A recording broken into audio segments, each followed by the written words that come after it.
Hey, how's it going everyone? I'm White Pointer, and I've done videos covering various graphical tricks on the Super Nintendo and the Sega Mega Drive, but I haven't covered that other relevant console from that generation, the TurboGrafx-16, called the PC Engine in Japan. So let's fix that with a video dedicated to NEC's machine that dared to dream. The PC Engine released in Japan in 1987, around a year before the Mega Drive, and in North America in 1989 as the TurboGrafx-16.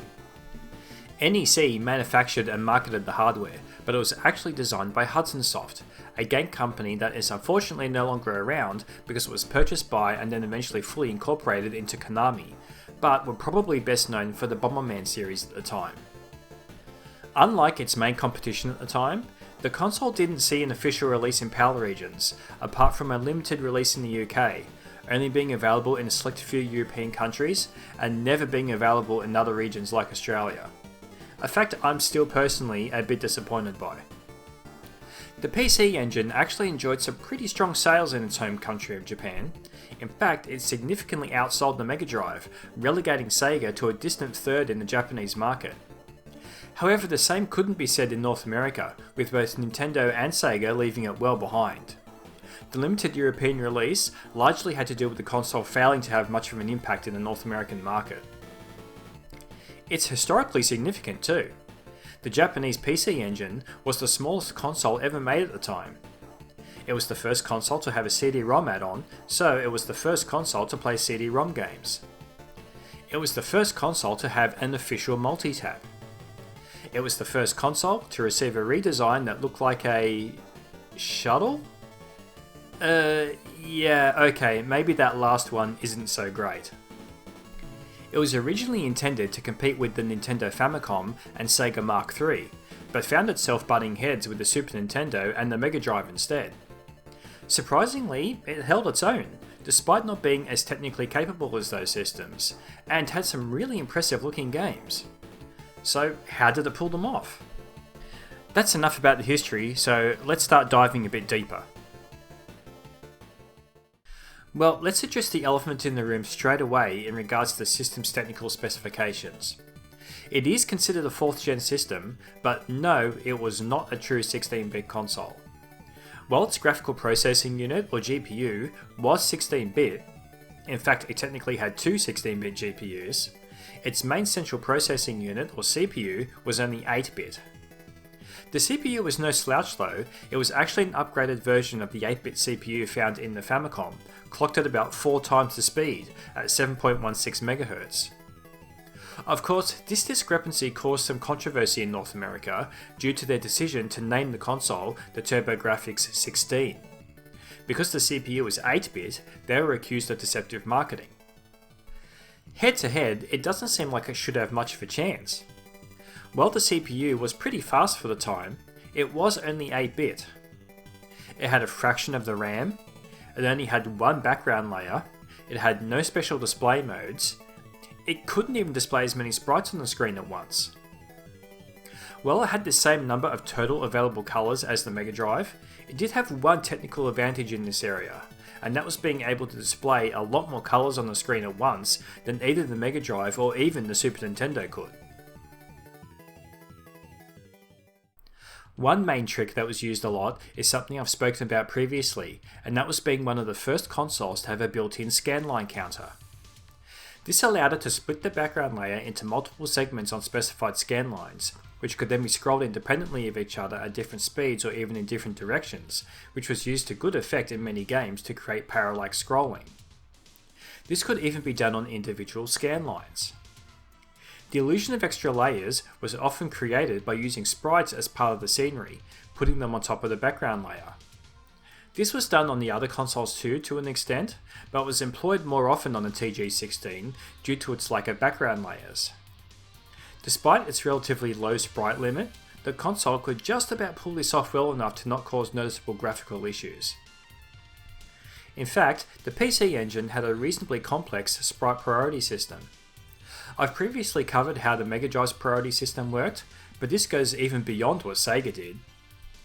Instead of just having a priority flag to set a sprite to low or high priority, NEC did it so the sprite priority is determined by the order they are stored in the memory. Sprites could not only appear on top of or behind other sprites, but they could also appear on top of or behind the background. By layering sprites to look like parts of the background, it further enhanced the illusion of having multiple background layers. Just take a look at this for example, and consider how many layers of sprites are going on in just this specific scene. The HUD is made up of sprites, and that sits at the very top. Then you have the player and enemies behind that, and the ship's bow behind them. Then that first distant ship is behind that, and also is behind the background. Then there's another ship behind that one. There's also the moon behind the background too, though that's probably the same priority as one of the distant ships. But that's effectively at least 5 layers of sprites. That's insane when you think about it. Another technique that was sometimes used to create an appearance of multiple background layers was to use animated background tiles. Let's take this example. You can see a part of the background seemingly scrolling independently of the other parts, which might suggest, well, they're just using the trick of splitting it on scan lines to do that. But then you see other parts of the scenery, like the rocks and the gravestones that are in front of it. Maybe you might be thinking, oh, well, those are sprites, they're just sitting on top of it.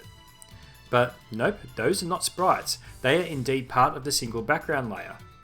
So what's actually going on here? How on earth is this parallax effect being done? The answer is animated tiles. If we take a look at the tile viewer, we can see that some tiles are set up to show this looping animation when the player moves left or right. The background tile map is then constructed to show these animated tiles on either side of the non-animated tiles. It's a pretty clever workaround for the technical limitations of the system, and really shows how developers used to think outside the box back then. This was used in a number of games, and when it was done well, it created an experience that wouldn't have looked out of place on one of the more powerful competitors at the time. One last thing I wanted to cover was how some games created a static part of the screen that did not scroll with the rest of it, such as a HUD. We've already seen one way this was done, which was to construct it out of sprites, and this is something that every console of that generation did from time to time. But there was another common method, which was to use a horizontal split, which created an entire segment of the screen that did not scroll and was not transparent. On the other 16-bit consoles, this was pretty easy. As I explained in my Mega Drive video, that had a dedicated window plane for this exact purpose. The Super Nintendo could split the screen to show a different background mode in that segment, or simply use one of its extra layers for the job. But the TurboGrafx-16 didn't have a window plane, nor did it have different background modes or multiple layers, so how did developers manage to make it do this? The first method is relatively straightforward, which was to draw the HUD part on the background, then use the scanline counter to split it the same way we previously looked at when investigating the parallax effects. Except in this case, it's only scrolling the playable area of the background while not scrolling the HUD segment at all. But that wasn't always feasible, and developers needed to get a lot more tricky than that. This was especially the case if the game needed to scroll vertically, or if they wanted to change what was displayed, because they couldn't do a scanline split, as the segmented parts of the background could only scroll horizontally.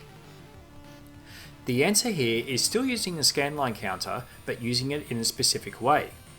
There is only one background tile map, they haven't somehow created more than one background, but not all of it is drawn to the screen at once. Yeah, it's actually a lot larger than what's currently shown on the screen. The console is told to draw one part of the tile map to the screen by referencing its specific memory address until it hits a defined scanline, then draw another part of the tile map to the rest of the screen starting from a different memory address. As you can see from this example, as the scanline moves down the screen, it starts by drawing the right side of the tile map until it hits a defined scanline. In this case, it's scanline 47. From that point, it switches to drawing the left side of the tile map for the rest of the screen height. Once again, it's about making really good use of the system's limited resources. As for switching what was displayed, they still only drew some of the tile map at once to the screen, but the different parts were put in different places. So the HUD, for example, will be placed at the top or the bottom, and text boxes might be drawn to the background in another off-screen location on the tile map, then used to temporarily replace the HUD using the same memory swap technique, like this example. This kind of thing was sometimes done on older consoles, like the original Nintendo Entertainment System, but in those cases it couldn't really be done without utilising enhancement chips in the cartridge.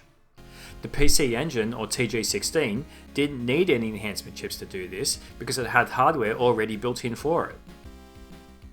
Sometimes they even split the screen multiple times too. What you see here is the console actually splitting the background into 4 different segments. It initially starts drawing the score, then splits to show the top of the main background, then splits a second time to show the health bars, then a third time to show the rest of the main background.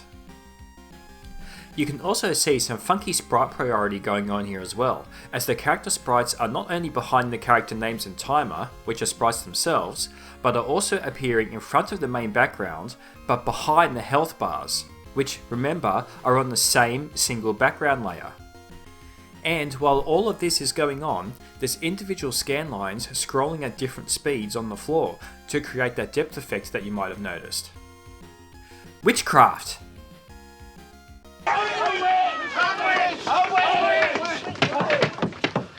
We have found the witch, may we burn her? So there you go, that's about all I wanted to cover on this subject. Hopefully you've gained an appreciation of the tricks that were employed to work around the limitations of the PC Engine, or TurboGrafx-16, and got a taste of exactly what it could do. Who knows, maybe in an alternate reality, it was as successful internationally as it was in Japan, and we could have had a genuine 3-way fight during the 4th generation. As it stands though, I think it occupies a small but important part of video game history. Give me a thumbs up if you like this video, it really helps a lot, leave a comment if you like, and don't forget to subscribe to stay up to date with my content. Thanks for watching, and see you next time.